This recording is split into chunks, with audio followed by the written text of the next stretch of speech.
Gold, trusted gold buyers. మీరు తాకట్టు పెట్టిన బంగారాన్ని విడిపించి ఈ రోజు ఉన్న మార్కెట్ ధరకు కొనబడను. పరిస్థితుల్లో ఏ ప్రాంతాల్లో ఎక్కువగా ఈ ఇంట్లో బంగారం ఉంది, ఈ ప్రాంతంలోకి వెళ్తే మనకు సక్సెస్ అవుతాం అనేది మీకు ఐడియా ఉంటుంది? సార్ అట్లా ఏం లేదు సార్, మామూలుగానే ఎక్కడైనా కానీ మామూలుగా దొరికింది, కానీ కిలోల కొద్దిగా మాత్రం ఎక్కడ దొరకలేదు సార్ నాకు. అంటే ఎక్కువ లింగంపల్లితో పాటు ఎక్కువ ఎక్కడ చేస్తుంటారు?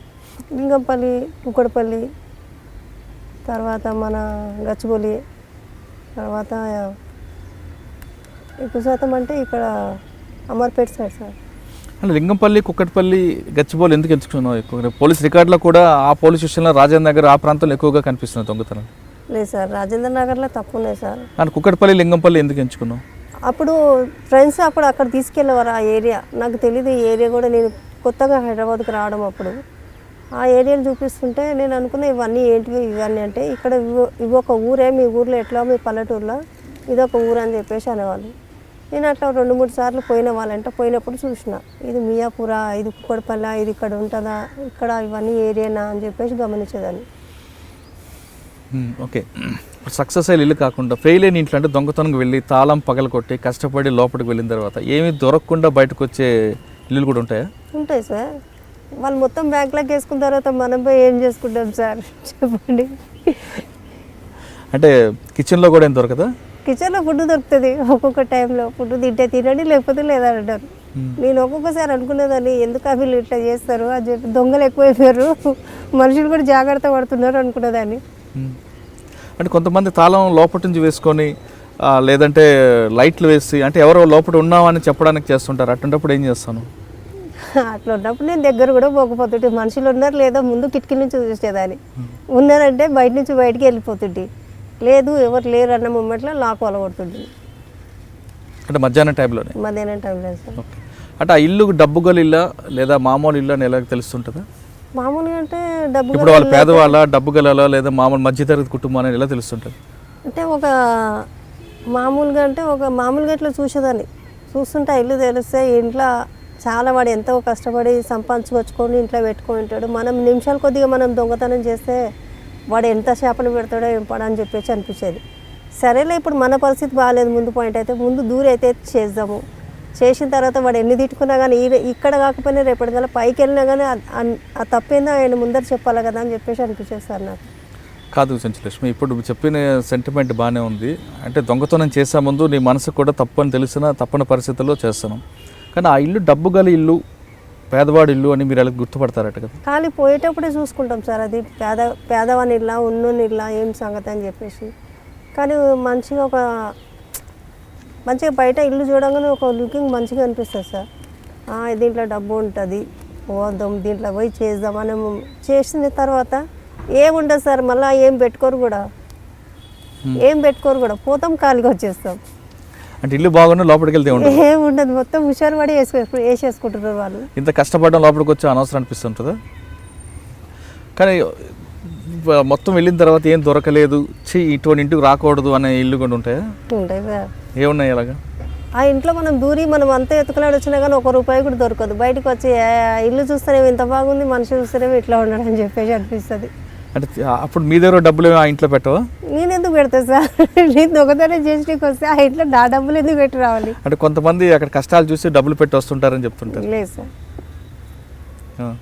అంటే మొత్తానికి అయితే డబ్బు గల ఇల్లు, డబ్బు లేని ఇల్లు అనేది ముందు గుర్తించుకొని లోపలికి వెళ్తుంటారు. ఓకే, ఈ చిన్నపిల్లలతో దొంగతనాలు చేయించావు అనేది చెప్తుంటారు పోలీసులు, అది ఏంటి ఎంతవరకు వాస్తవం? చిన్నపిల్లలతో అసలు నేను దొంగతనం చేపియను సార్, అసలు నాకు సంబంధమే లేదు చిన్నపిల్లలు. నా కేసులో ఎక్కడైనా చూడండి చిన్నపిల్లలు లేనే లేరు.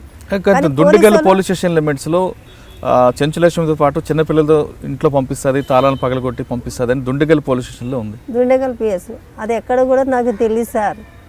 ఖాళీ PT వారంటేషన్ నేను జైల్లో ఉన్నాక కేసు పెట్టిన వాళ్ళు నా మీద, కేసు పెట్టి ఇట్లా చిన్నపిల్లలతో దొంగతనం చేపిస్తుంది అని చెప్పేసి అంతకంటే ముందు కూడా అన్నారు ఈ మాట. అంటే నేను అన్న నాతో పాటే చిన్నపిల్లలు ఏడున్నారు, వాళ్ళని కూడా అరెస్ట్ చేయాలి కదా మరి. అంటే చిన్నపిల్లల్ని అరెస్ట్ చేయకుండా చేసినా వాళ్ళకి బోర్డర్ స్కూల్ పంపిస్తారు కాబట్టి మీడియా ముందు చూపించలేకపోవని చెప్తున్నారు. లేదు సార్, చిన్నపిల్లల్ని ఎప్పుడు ఎంట తీసుకొని. అంటే నువ్వు నీతో పాటు ఇంకెవరు ఉంటారు? నేను, మా మమ్మీ, బ్రదర్స్ అందరూ దొంగతనం చేస్తారు? అందరూ ఎవరు చేయరు సార్. దొంగతనం నీతో పాటు ఎవరు వస్తుంటారు? ఫ్రెండ్స్ వస్తుండాలి. ఎవరో ఫ్రెండ్స్? పాత ఫ్రెండ్స్ వస్తుండాలో పోతుండాలో, వాళ్ళు వస్తారు ఒక 4-5 రోజులు ఇంట్లో ఉంటారు, తర్వాత వాళ్ళ ఊరికి అంటే ఒకప్పుడు ఫ్రెండ్స్తో వెళ్ళి దొంగతనం చేసిన చెంచులక్ష్మి తర్వాత ఒక గ్యాంగ్గా ఫామ్ చేసి కొంతమంది అందరు ఫ్రెండ్స్ అని పిల్లల్ని చేసుకుంటూ తిరిగిందన్నారు. ఆ గ్యాంగ్లో నువ్వు దొంగతనం చేసి వచ్చిన తర్వాత గ్యాంగ్ మెంబర్స్కి ఎంత ఇస్తుంటావు? గ్యాంగ్ మెంబర్స్కి వాళ్ళు నాకు ఇస్తుండాలి సార్. నువ్వు చేసిన తర్వాత నేను చేసేది ఏం లేదు, వాళ్ళే చేస్తుండాలి. అప్పుడు నాకు కొత్త కదా సార్ చేయడము. తర్వాత సీనియర్ అయిన తర్వాత సీనియర్ అయిన తర్వాత నేను కొద్దిగా చేసేసుకుంటా సార్. ఏంటో నా ఫ్రెండ్స్ని తీసుకొని పోకపోతుంటే. చెంచులక్ష్మితో పాటు రేణుక అని ఒక అమ్మాయి కూడా ఉంది, ఆమె కూడా దొంగతనం ఎక్కువ చేసేది అని అంటారు. రేణుక ఎవరు? రేణుకకి నీకు మధ్యన ఫ్రెండ్షిప్ ఎలా కుదిరిన తర్వాత ఎందుకు మీ ఇద్దరి మధ్యన విభేదాలు ఎందుకు వచ్చాయి? ఏంటంటే మా ఇద్దరి మధ్యలో ఎందుకు గొడవ అయిందంటే వాళ్ళు సపరేట్గా దొంగతనం చేసి వాళ్ళు సపరేట్గా తింటుండాలి, నాకు తెలియకుండా కొన్ని దాచిపెడుతుండే. అది రేణుకకి నీకు మధ్యన పరిచయం ఎక్కడ ఏర్పడి? ఇక్కడనే బయటనే సార్, మా ఇంటి పక్కనే మిరియాలు కూడా. కానీ మీ ఇద్దరు కలిసి ఎన్ని దొంగతనాలు చేస్తుంటారు? ముగ్గురం సార్, నేను పద్మ, నలుగురు. నా ఫోన్ నెంబర్స్ ఉన్నాం సార్. ఎవరెవరు? నేను, పద్మ, సాలమ్మ, రేణుక, నేను. కానీ తర్వాత ఎందుకు మీ అందరి మధ్య విభేదాలు వచ్చాయి? ఇట్లా పోలీసులు పట్టుకున్నప్పుడు భయపడి వాళ్ళు పారిపోయేవాళ్ళు సార్. పోలీసులు పట్టుకున్నప్పుడు వాళ్ళు కానీ ఒక్క దాంట్లో రికార్డ్ లేదు సార్. ఒక పిఎస్లో అయితే వాళ్ళ రికార్డ్ ఉంది, కానీ వాళ్ళు ఎంతగానో పట్టుడు పడలేదు వాళ్ళు ఎక్కువ శాతం. అంటే నేనే ఎక్కువ శాతం పట్టుడు పడుతున్నాను. అది చేసేది ఇంత కానీ పెరిగేది ఇంత పెద్దగా ఫ్యాన్స్ అంటే ఎక్కువ శాతం నేనే ఎక్కువ శాతం డెవలప్ అయిపోయినా అనిపిస్తుంది. నాకు తెలిసే చాలామంది చాలా పోలీస్ స్టేషన్లో ప్రెస్ మీట్లో నేను ఒక్కసారైనా మాట్లాడిచ్చిరా సార్. నాకు పోలీసులు పట్టుకుంటారు, వెంటనే రిమైండ్ డిఐజీని పిలిపియండి, వాళ్ళని పిలిపియండి, ముందర కూర్చోబెడతారు, గోల్డ్ చూపించేస్తారు, లోపడేస్తారు. కనీసం మా బాధలు కూడా కొంచెం అర్థం చేసుకోవాలి టైంలో. ఏంటి బాధలు? అప్పుడు ఏంటంటే మేము అసలు యాక్చువల్లీ అంటే దొంగతనం చేయని కూడా మమ్మల్ని తీసుకొచ్చి చేస్తున్నారు సార్ అని చెప్పే మూమెంట్లో కూడా మీరేం మాట్లాడతారో ఏం మాట్లాడొద్దు అని చెప్పేసి భయపడించి, లేకపోయింది అనుకో తీసుకెళ్ళి ఇంకోసారి కోటింగ్ ఇస్తామని అంటారు, భయపడిస్తారు. అంటే మీకు ఎప్పటికైనా ఇంటరాక్షన్ చేశారు? కోటింగ్లు ఇచ్చారా? ఎవరు? మగ పోలీసులు ఇస్తారా, ఆడ పోలీసులు? జెంట్స్ ఇస్తారు సార్. ఆడవాళ్ళు ఎవరా? లేదు. ఎందుకు?